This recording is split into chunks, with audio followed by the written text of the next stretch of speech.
Hey, everybody, and welcome to a conversation with Kurtis Sasso. Kurt, how you doing today? Doing good, Bob. This is I love the setup. This is very colorful. This is the most colorful show I've been on right now. So I think this is amazing. Well, you have a lot of red on yours, but that's okay. Yeah, Perfectly branding. fine. Red on red was a little white and a little black, but Yeah, just for the people listening, right. because we put it out both ways. So you can be watching us or you can just be listening. So a lot of red from Kurt. Two Geeks Talking is his show. I'm going to put this YouTube thing up here, youtube.com/TGT Media, and you can go see his shows and so forth. Now, Kurt, I don't really know that much about you. We kind of came upon each other, I think, via Facebook podcast guest thing.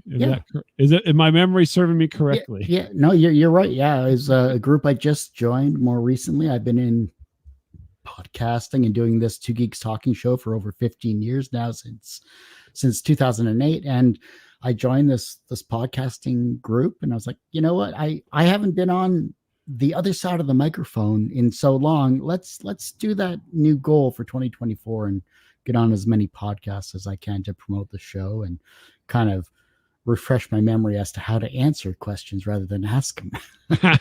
There you go. Well, right off the bat, right? So 2008, I mean, you're considered, because now they keep, I keep reading 2.5 million podcasts or something idiotic like that. And between the birth around 2004, we've had a couple of highlights around 2005, 2011. And then now, 2020 on, I would say it's kind of been the peaks on the bell curve, as it were, for podcasting. So 2008, you jump in. I mean, why? Well, it was a couple of reasons. I was originally helping a friend with a webcomics.com, which was before Brad Geiger took over webcomics.com for his amazing show and his amazing content for helping comic creators on that side of the table. It was originally a webcomics database, which was a list of literally thousands upon tens of thousands of webcomics from the time, from as early on as 1998 to when we started the show. And so Phil, who was the owner of webcomics.com, he was working on that. I was helping out. And I said, you know what? We have all this content. We have all of these amazing, talented webcomic creators. We should really do a podcast. Mm-hmm. And he's like, go ahead. So exactly. Yeah. So I had no knowledge of the technology. I had no knowledge of how like, you do it, Kurt. Well, the great thing about it is Phil's an amazing guy. He does web design and all that other stuff. And so he kind of was the main host, even though we were co-hosts. He was like the main face of the show for the first 60 episodes, because I say to everyone, I'm an introverted extrovert now, but back then in 2008, I was a massive introvert. So I wasn't really talking. I was doing more color commentary and things like that and barely asking any questions. And so episode 61 rolls around. Phil had to go about life. I continued on with the show in 2008. And these weren't short shows by any stretch of the imagination. These were 2-hour plus long interviews, like conversations. These were diving deep into their creative process and these people. I mean, the questions weren't as good and the audio quality is brutal because 96 hertz for podcast audio is not great quality. Yeah. So long story short, by the first year we had over 200 interviews. By the second year, we were into the 400 interview range. By about 2010, I started actually going to comic conventions, which I know is ironic for a geek, but I went to Chicago C2E2 and I literally brought a video camera, brought an audio recorder, and I started interviewing people from a video side of things. And that was just something new. That was not really being done in that space, especially with YouTube being as new as it was, because back then, and people don't realize this, that YouTube was new. Right. Yeah. 2005, I think, was YouTube's incarnation. but most people weren't even involved in it until later than that. So Yeah. yeah. It's amazing how much technology has changed, how fast it has changed, and how it's going to continue to change long after we're in the ground. Yeah, no kidding. And it's changed quickly. So now you're not from Chicago, I'm assuming. I think from what my very mild research, because I don't do a terrible amount of research before I do these. I kind of like to learn as we talk. But you're not from Chicago, are you? No, I'm Canadian. I was born and raised in Windsor, Ontario, and I'm still here. So, there you go. So my accent may occasionally come through, but I because we were so integrated with integrated with the U.S. Don't say Canadians are ingrates. That probably No, gosh, no. I'd have to turn in my citizenship there. Yeah, that's so. Right. I mean, because we're so integrated with the U.S. media because of Detroit, Michigan being across the river from us, our accents kind of merge and blend compared to, say, like the East Coast and the West Coast. So yeah, you guys just sound like you've had more Canadian club than the Detroit. Our ginger ale is still better. I'm just saying. Oh, there you go. But that's interesting. So you went to cons basically, and were seeking content. Yeah, it was something where it was new. It was something different because by the time 2010 rolled around, we were already into the 600 episode range, but still in the 2-hour conversation period as well too. It wasn't until about 2010, 2011, it was just too much to edit, too much to break down, too much to schedule for. A lot of people didn't have a lot of time. So I started focusing more on the hour long format, 45-hour long format for video and audio. So I was using Skype for a long time. I was using TalkShoe as a host for the audio side of things until they deleted my archive in 2016. Luckily, I had everything backed up. I'm still a little sour about that just because. Yeah, TalkShoe just kind of folded real quick, didn't it? No, it's still around. It's just it got bought up by Blueberry in 2012. It's just their support itself had just really gone down, and so I've Podbean as my host now, and I'm slowly re-uploading the archive and the old stuff and the old content that's not behind a paywall currently, and kind of going from there. So 2010, 2011, 2012, I was at Chicago for the first 4 years of that convention. It's still ongoing, by the way. Fan Expo Canada in Toronto is kind of another convention I go to, which is the largest Canadian convention and third largest in North America. There were 400,000 people a day, I think, for the 4-day convention. Wow. And then Windsor, locally, we've had various comic conventions as well too. Not as spectacular as, say, a Fan Expo or a Motor City Comic Con, but still just as viable and just as amazing. Just to kind of see the local community as well as the stars that they bring in as well too. So, from a convention standpoint, I broke it down even further because they're not going to spend an hour talking to you. So I've purposefully limited myself to a 5, maybe 10 minutes at most format for the show. And that seemed to be doing really well, and even better nowadays since the attention span has gone down by the wayside. You don't think anybody's going to pay attention to us for an hour is what you're saying, Kurt? Oh my goodness. Let's cut this off. We're past our 5 minutes. The analytics definitely show that you have a 30-second to maybe a 2-minute range when it comes to their attention span, at least for my content. For yours, I'm sure it's much longer. Nah, you looked at the analytics. I basically just go from the hip. So, well, that's interesting. So now for these, so are you basically? Are you kind of just catching people at the booth? I mean, how are you set up to do this? I mean, what's your run and gun, just guerrilla style filmmaking? Literally, it is. I go to if I'm at a convention. Sometimes I'll ask ahead of time on say social media. I'll ask people, say, hey, I'm going to be at this convention on these days. If you want to schedule an interview, it's only 5 minutes. Let's get something put together. Away we go. 90% of the time, though, I'm literally walking up to a table. Hey, do you have some time? Because I'm aware they're trying to sell. I'm aware Right. that they're trying to make money at this convention.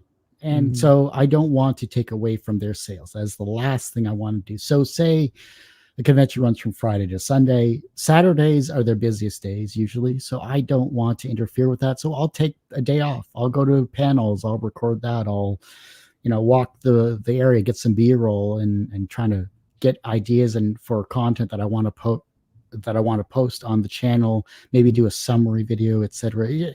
I'm always constantly thinking of the visuals of what will do well and what will promote not only the interviews, but give me a little bit of breathing room, say if I have bad noise or something like that during a Right. Yeah. convention. So So then I jumped off into two other questions in my head and sorry. I've lost myself. But so you're kind of running and gunning. You're going out there. So as far as kit goes, right? So what in these noisy environments, what do you end up using microphone wise? Do you stick a microphone on them? Do you just use a shotgun microphone? What's your general the way you handle it? I use a Canon DSLR camera. I forget what brand it is. I'm talking to a geek, so we got to talk about specs and all that. Hey, I'm completely with you. I appreciate the question. It is near and dear to my heart. So thank you so much for that. It's a Canon. I'd have to look it up, but it's an older model. It's like 5, 6, 7, 8 years old, something like that. Mhm. But it still works. So Yeah. I like it. I have a single monopod that I set the camera on, and Mhm. I originally had a Zoom H4 microphone that I upgraded to the H6, which does really well. So it's more of I talk back and forth. I Okay. ask So my you do like do a question. handheld back and forth, Yeah. but you're doing it on a separate device. So your audio is separate from your video. Is Yeah. recording separate from your video. So you're not doing even though probably your camera is recording audio, you're not Yeah. really wanting to use that audio. Yeah, exactly. The Canons or any DSLR camera is not meant for recording audio. Right. That is a given. But the quality of the video is really what I'm looking for. And especially Right. in a tight format, especially if you're standing across from the table and you got people walking behind you and everything like that, you need to be as mobile as possible. And so that's the least intrusive that I've come across. And I have a 50 mil and a 24 mil lens that I use. Mhm. I kind of been using the 24 a lot more just because it gives me a little wider perspective and it's not as tight as the 50 and I can kind of move back and forth from it. So Yeah. And it's not too wide where people look funny. yeah, it's not quite as fisheye as you may expect, but I think it's a 2.4 f-stop fixed, and it does a great job, especially if the lighting isn't that spectacular. So Right. very little noise, beautiful quality. I love it. It's great for that convention scene.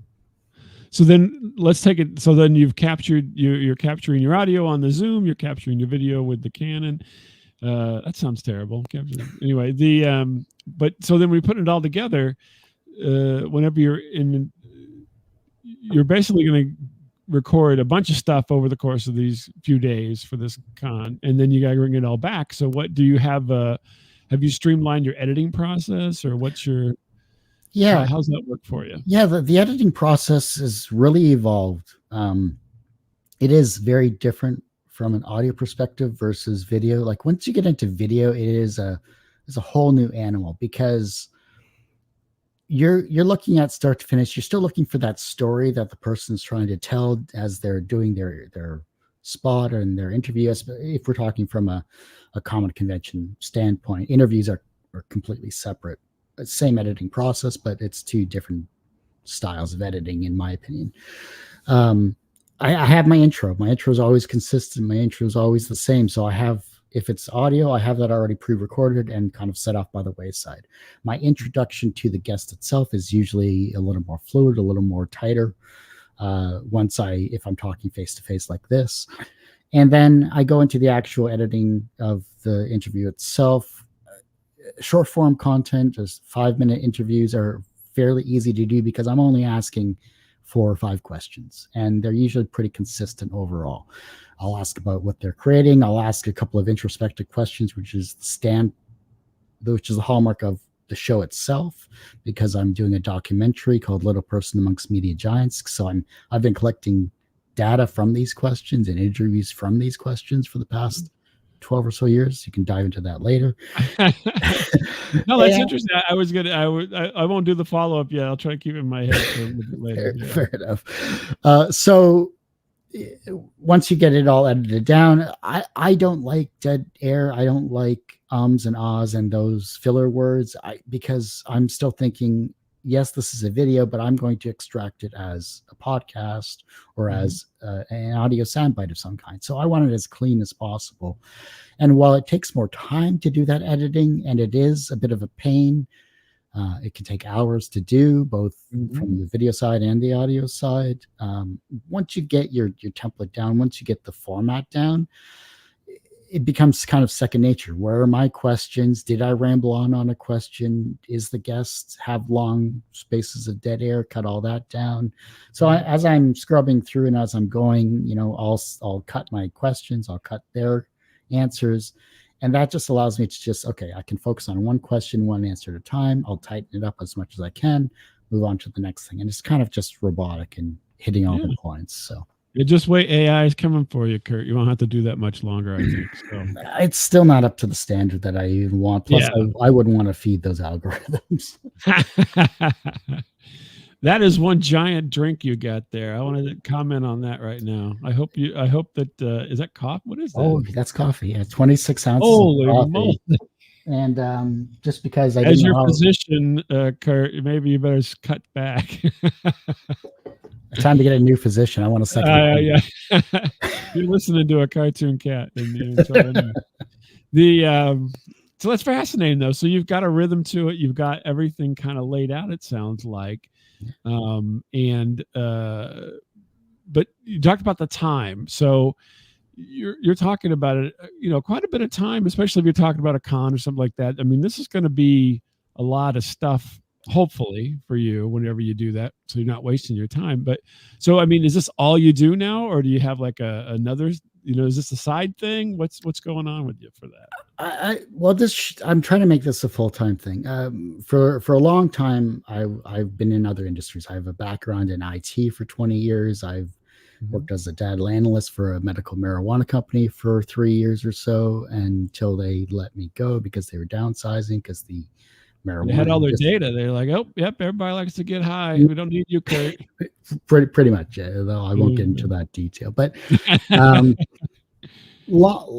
I've been in various industries, so that's paid for a lot of not only the conventions I've gone to, but that's also paid for my equipment. That's paid for everything I've done. As of this year, I have freelanced for the past year and a half. It's not going well. Let's put it that way. It is. Oh, come on, Kurt. Get some positivity to me here.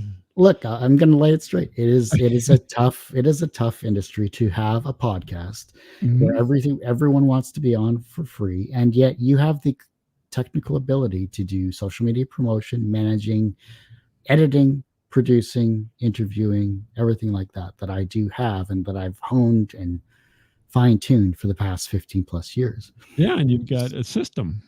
I have a system that is readily available. I have the reach, and I have the ability and the know-how to make whoever decides to come on the show that much better.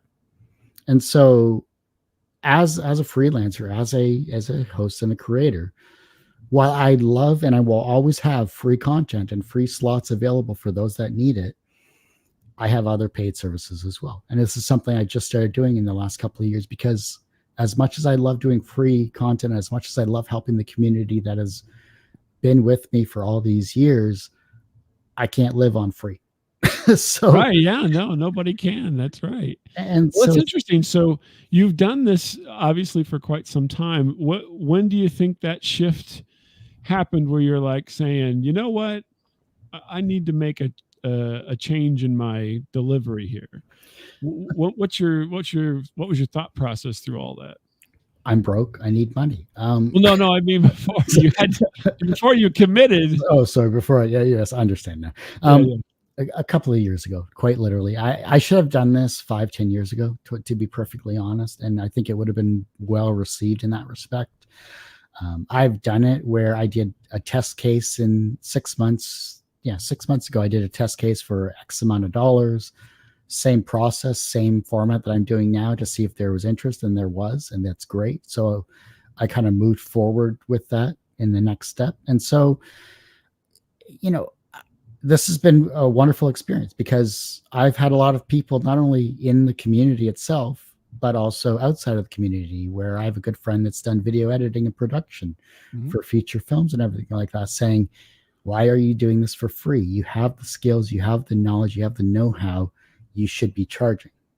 And so I took that to heart, and I moved forward with it. And I think it's something that a lot more content creators should be doing, especially on our side of the table, because it is a great service that people use constantly. And it's not just here and now, it is for future as well, because maybe a couple of years down the road, an interview will be picked up or a guest will be picked up for a major network or whatever. Well, now you have older content that they can go back to and see their progression.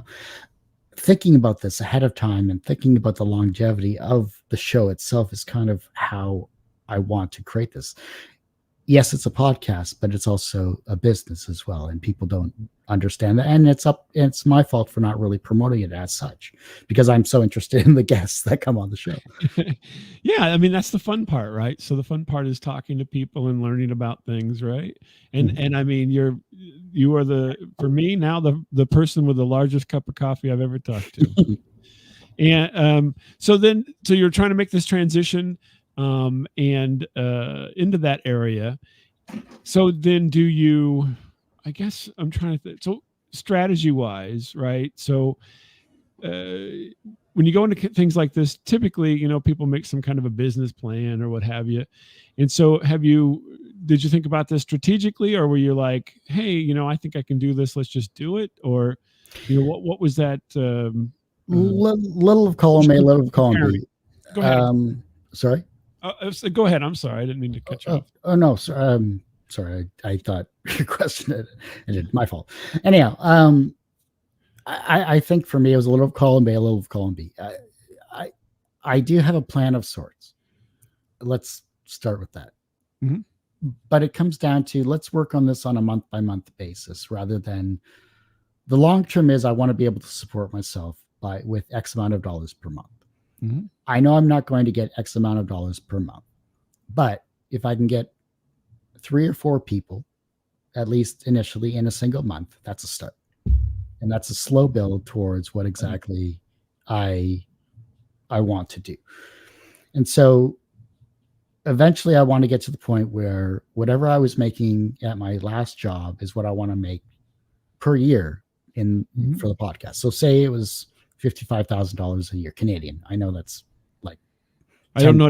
I can't do the conversion off the top of my head. That's like 10K US or something like that. Anyhow, no, it's about half. Anyhow, long story short, I want to make, like, as a round number, $55,000 a year in the show. And so with the skill sets that I have, with the knowledge I have, I mean, I went to school for communication, media, and film while still doing the Two Geeks Talking show for a 4-year double major program. And I was still constantly promoting and pushing in that respect as well too. So yes, I have a plan. My ultimate goal is X amount of dollars. If I can get 4 to 10 people per month, whether they're the same people or whether they're completely different people, it doesn't matter. That's a great starting point, and that's really what I'm focusing on right here and now. Do you want to do editing and so forth for other shows mostly, or do you want to do things like you mentioned the documentary? Do you want to do things like that more? To me, they're all one and the same. I think if I'm doing editing full time, whether it's as for a show or whether it's for a film or whether it's for whatever, I have the ability to do that, and I would love to do that. And I think that's the ultimate goal as well for me too, because I know the podcast won't sustain what I need to do. I know video editing is where we need to go, or where I need to go for a business. And that same person has been mentoring me since I was in university has been doing this for 40 plus years in video production and video editing, as well as audio engineering as well. So it is possible to have that as my main job. It's a matter of just pushing forward, finding the people, showcasing what I can do, and moving forward with that as well. So yeah, I want to do everything I can, and I want to be the best that I can with what I have. I just have to get my name out there and continue to get it out there, whether it's with short content for comic creators or whether it's with longer format in the industry, whether it's TV or film. Have you thought about, so you go to these cons, and you've gone to several with, repeatedly. Have you thought about talking to them about creating content for the con, and then being paid for that? Because I'm sure they want that. The interesting thing about production over the last few years, sorry, I'm going to expound upon this while you get a drink of coffee, and is that I'm trying to think. I'm not exactly sure how old you are, but 44. Okay, so you're not very old, Kurt. So, but you probably remember America's Funniest Home Videos. Oh, yeah. And we've become a nation of America's Funniest Home Videos creators, right? So whenever I've been involved in production myself in various stages, and my mentors, as you were, and my professors would say, I don't want to see America's Funniest Home Videos, right? But over time, that's what it is. Isn't that? Would you agree a little bit? 100%, and it's got even worse. Yeah, it's got even worse. Sorry, let me rephrase. It's not that it's worse. It's just that you see the gurus, you see the content creators, you see the people that are currently famous, from Mr. Beast to Gary Vee to everything like that. Mm-hmm. And they're great. Don't get me wrong. They are amazing. The production value is top notch. They have great knowledge that people can learn from and people can see. Then you get the other side of the table where you see TikTok, you see that type of content. You look at the Instagram reels, you look at the Facebook reels, you look at the shorts of YouTube. And if you're in a long format content, if you're a long format content creator, it is very difficult from an interview standpoint to get the proper sound bites to make an interesting story unless you actively ask the question to create said short content. Right. Yeah. No, it's interesting. Oh, go ahead. I'm sorry. No. But it's time consuming. That's the problem. It is very time consuming to filter down the questions, get the answers, and then are you going to take the time to do a two-shot where the host and the guest are on top of each other and then kind of doing the subtitles in the middle? Or are you going to do B-roll while the person is talking? Are you going to create a 1 minute from a 3 minute clip? Are you going to go even less than that now? Like, right. The format and the algorithm has changed so much. Can your attention span withstand 30 seconds? Is that too long nowadays? Who knows? No, I don't. It boggles the mind. Kind of what you're seeing and what breaks through in current times. So it's interesting what people find interesting, and it doesn't always coincide with quality and or effort. Yeah. And so that's what's over the years has been surprising to me, because if you study as you have, quality and effort are paramount, but out in the wild, quality and effort are sometimes not part of the equation. Yeah.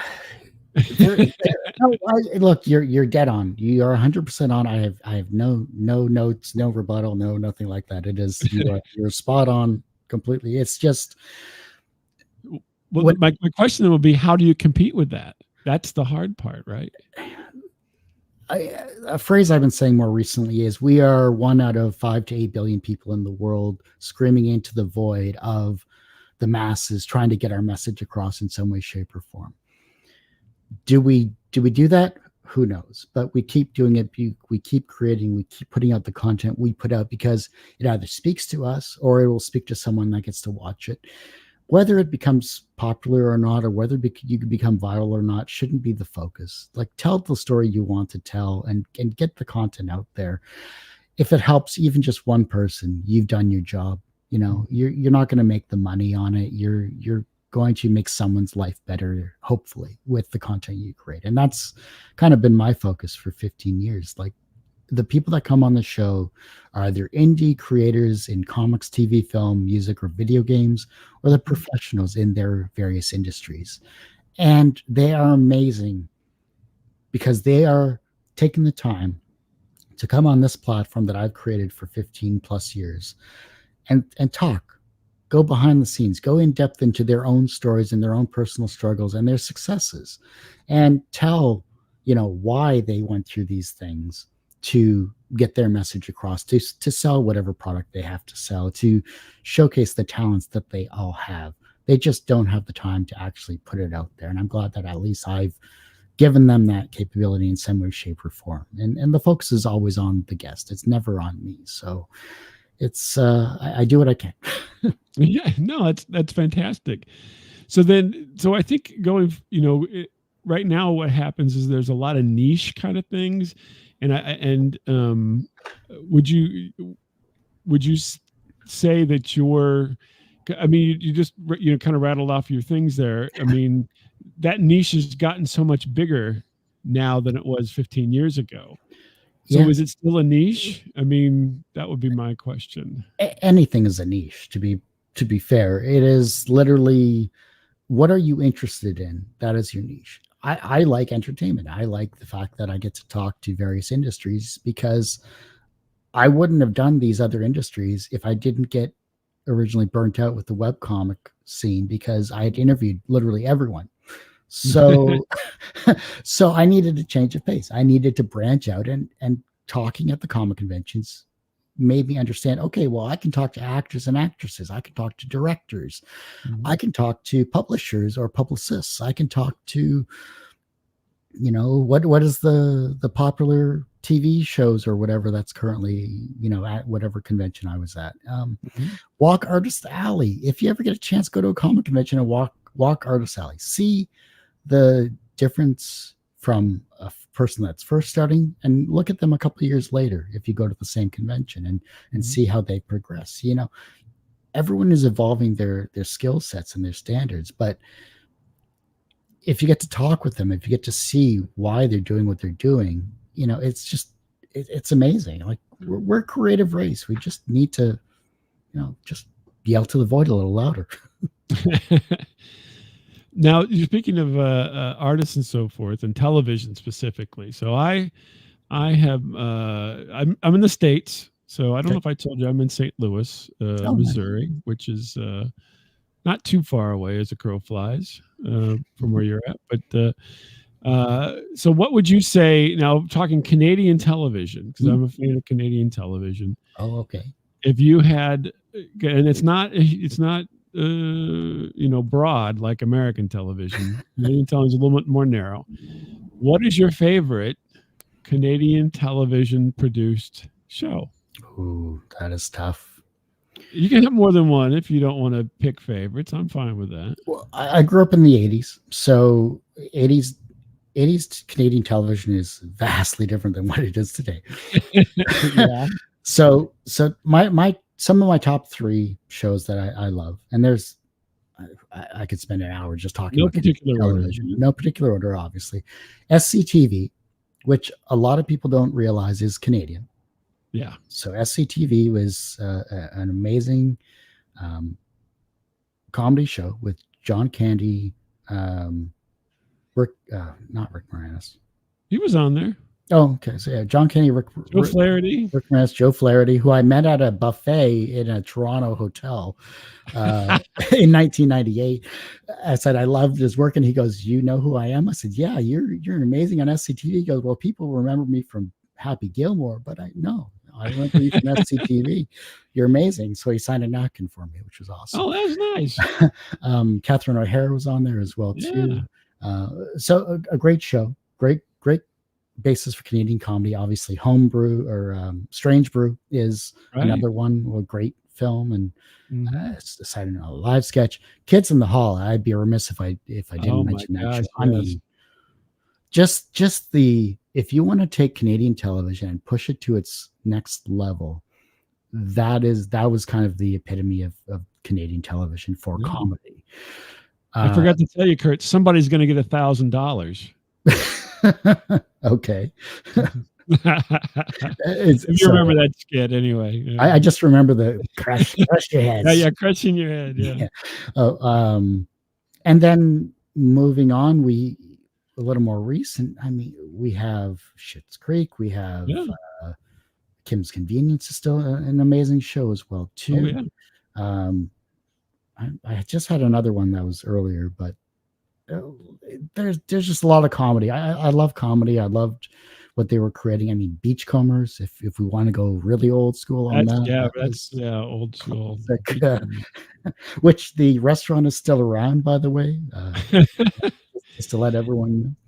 The funny thing is, I just rewatched all of SCTV on YouTube. There's not the original. Well, actually, it was the syndicated version of SCTV, so it's all half-hour pieces. So SCTV Network 90 is broken into half hours and so forth. You can watch it all on YouTube. Probably not legally, but Red Green Show as well as the other one. What's that? The Red Green Show is the other one. Oh, yeah, Red Green. Goodness gracious. I've watched all these shows, but yeah, SCTV I went back to because I thought I watched that when I was young as well, and in the NBC version mostly, but every once in a while they would play the syndicated version in different places, and I'd catch it, the old ones with Harold Ramis, and so I rewatched it all. So yeah. Oh my gosh, yeah. I love every one of those shows you mentioned are fantastic. I will tell you a show that I always put a plug in for when I talk to people about Canadian television, and that's Corner Gas. Oh yeah. Which I believe is the perfect sitcom. Now, a lot of people don't agree with me, and that's fine. But everybody likes to say Seinfeld. No, Corner Gas is if you had to do a master class on sitcoms, Corner Gas would be it, if you ask me. Yeah, I'll agree with that. Letterkenny is another one. I think more recently that's Letterkenny is good, but they curse so much that it's hard for people. It can be, yeah, and especially when they almost go full Canadian on it, it's a little too much even for us Canadians. So, or like Trailer Park Boys, you know what I mean? So yeah, that was a whole other avenue. Well, that's good. So. That's fantastic, and it's so nice. The funny thing, I asked that question to other folks from Canada, and they can't hardly name any of those, which is funny to me.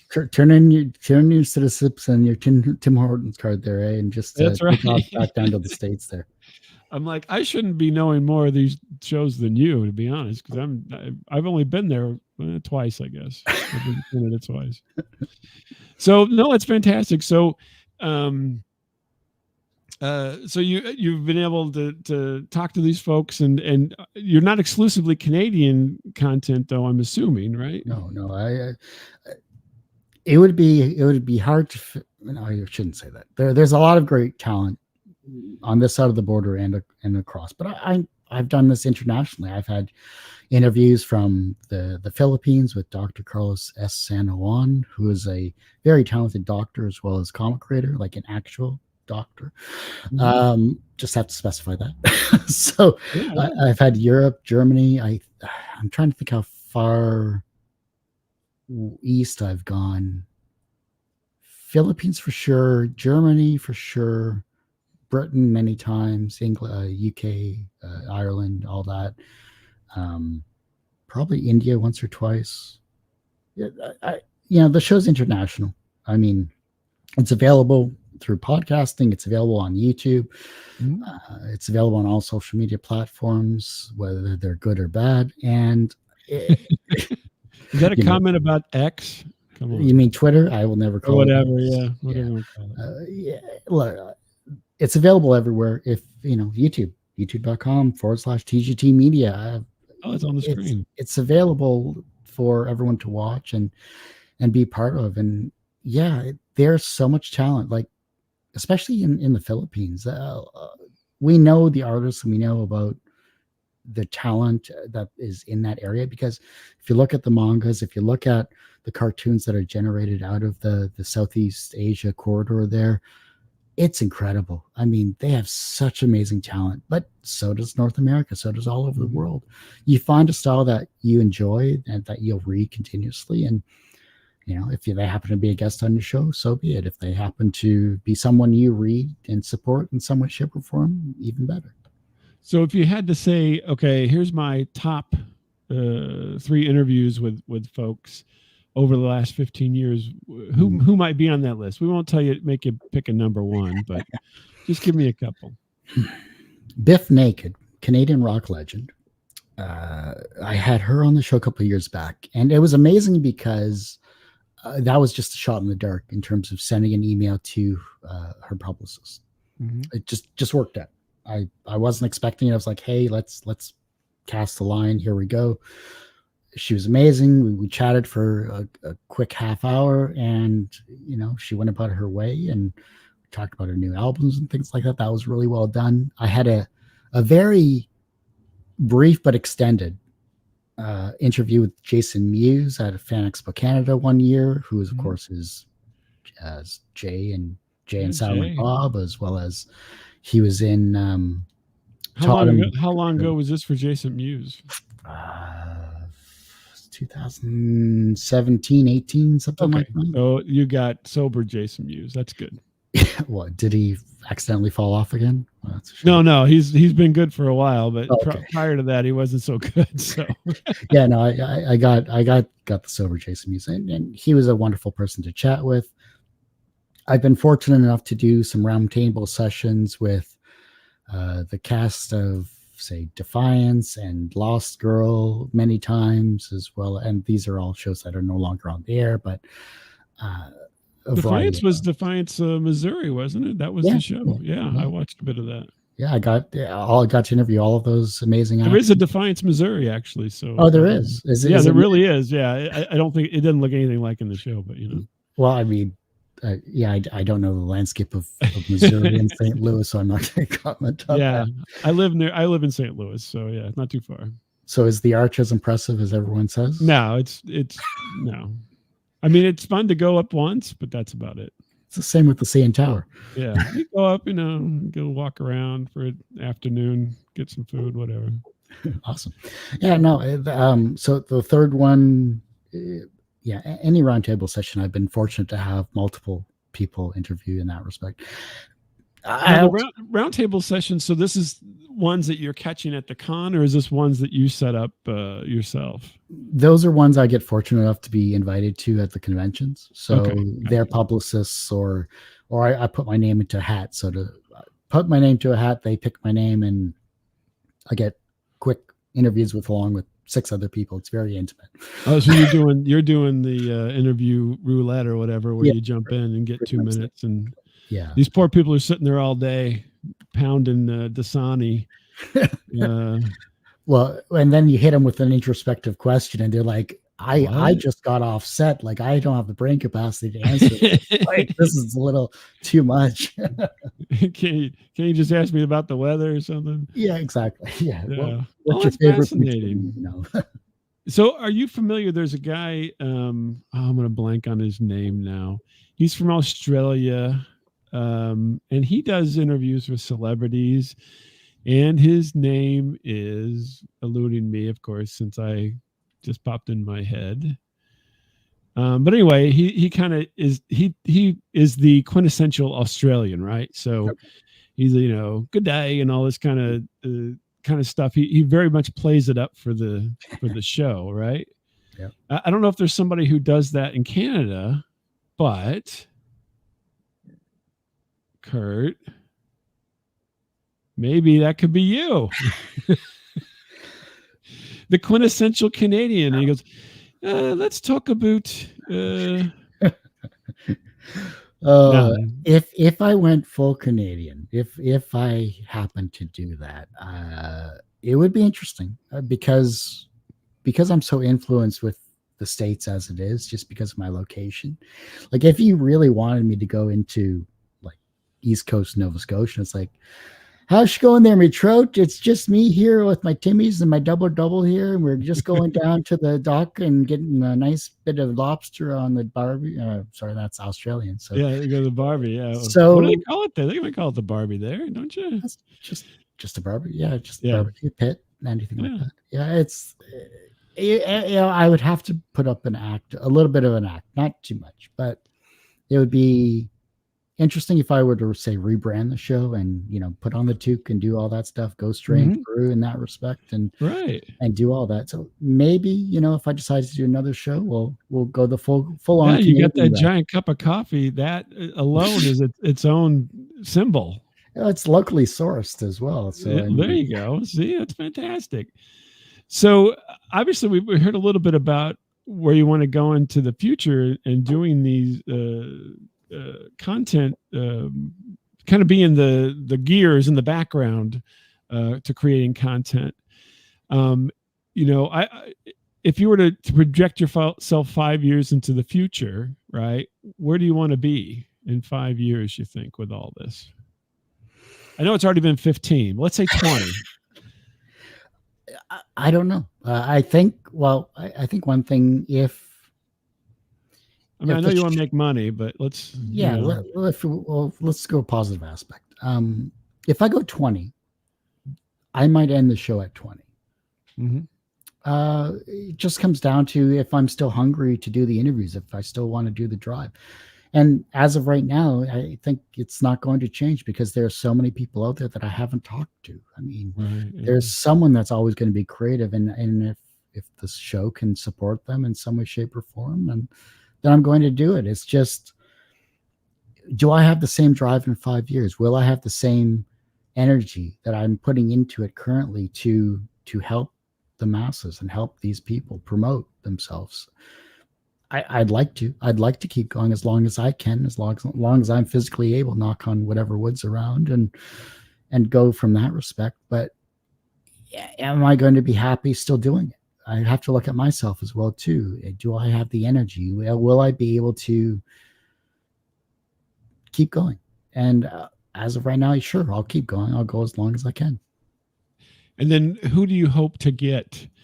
Like, what would be your interview wise? Who is your, who's the white whale? Who's Moby Dick in this, in your Captain Ahab situation? It was Stan Lee, but that ship has sailed, unfortunately. You can go to his grave and wait for a response. I could, but it would be many hours of dead air. Yeah. That's okay. I don't know. I think anyone at this point. I would love. I have a list of maybe 100 people. I think that I'm going to try to reach out to this year, and I'll keep reaching out to a lot of celebrities, obviously, because that's what drives traffic and that's what drives interest towards your shows. And if I can get 15 minutes with these people, then great. If I can get more, even better. I will not say no to longer content. And so, Scarlett Johansson would be an interesting interview. I'd love to pick her brain as to why she did Ghost in the Shell when there was other capable actresses. They got a lot of backlash on that one. She's still very talented. I think Florence Pugh would be amazing to talk to personally. Chalamet would be a nice one. I wouldn't mind picking Christopher Nolan's brain as a director, just because he's done so many amazing films, and he doesn't rely on director's cuts, which is nice. Unlike say Oppenheimer, you seen it? Haven't seen it yet. No, I haven't had a chance to. But I look, from the visuals I saw, it looked amazing. I think I won't spoil it, but a bomb goes off. So it's not the bomb. Yeah, well, yeah, something happens in there. But yeah, his storytelling and his visuals, I think, are amazing and timeless. From Memento all the way to his current works and beyond. I think he has a great style. Oh yeah, definitely one of the greats. So, last question for you here. Do you know who Will Sasso is? Will Sasso is? So, and this is something I'm still looking into, but I think he's like a third cousin once or twice removed. So, oh really? I thought you were going to say you don't know who he was, but okay. Oh no. It's funny because I interviewed Phil Lamar, the talented voice actor, and of course co-host during his Mad TV days, and he asked me the same question, and I'm like, he's like a third cousin to me, and so I would love to have him on the show. I think that'd be hilarious. I think it's a must. I think thanks. Then I've just added another name to the list. Yeah, put him on the list. I think he's enormously talented. He gets short shrift, to be honest with you. Really? On some of his parts, he's way more qualified than a lot of people. Yeah, I think, and his podcast is fun to listen to as well too. I've just seen his shorts on the YouTube, and I think he's very talented. Not only his voices, but he has a really cool mindset in terms of that. And Bert Kreischer, I think, would be another one. He'd be hilarious to interview. I love The Machine. The film was great, and the I'll have to watch sketch. I haven't watched it yet. It has Mark Hamill in it. Why wouldn't you watch it? I know, but I had Mark Hamill doesn't always put it over the top. I mean, when you're the Joker, do you really need to put yourself over the top? Well, no one was. Yeah, just because he was Luke Skywalker doesn't mean I'm going to watch the other movie. Kurt, I want to thank you very much for spending some time with me today and answering my stupid questions. I am concerned about your coffee intake, but I think you'll have to deal with that. You have what do they call that? You got healthcare built into your country, so you'll be okay. Right? Now, hey, Bob, this is amazing. This is a fun interview. Is great to have these wonderful questions, and honestly, I if you want me back on, feel free to invite me anytime. I'd love to talk more Canadian content and any questions you have. Well, yeah, and tell people. I mean, we've got it on the screen, but for people listening, where do they find you? Well, I'll do my outro here. Just give me a second. Well, that ends this particular episode of Two Geeks Talking. You can, of course, find this interview and 1,000+ others, quite literally, on our website, tgtmedia.com or twogeekstalking.com. That's TWO. But website's going through a revamp. Go to our YouTube channel, which is a lot more updated. This is youtube.com/TGT Media. The podcast is back after 12 or so years. You can find that at twogeekstalking.podbean.com or just search Two Geeks Talking wherever you get your podcasts. And as I say every week, everyone has a story to tell. It's up to me to help bring that out. Thanks for listening and watching on Two Geeks Talking. Thanks, Kurt. We'll see you all next time.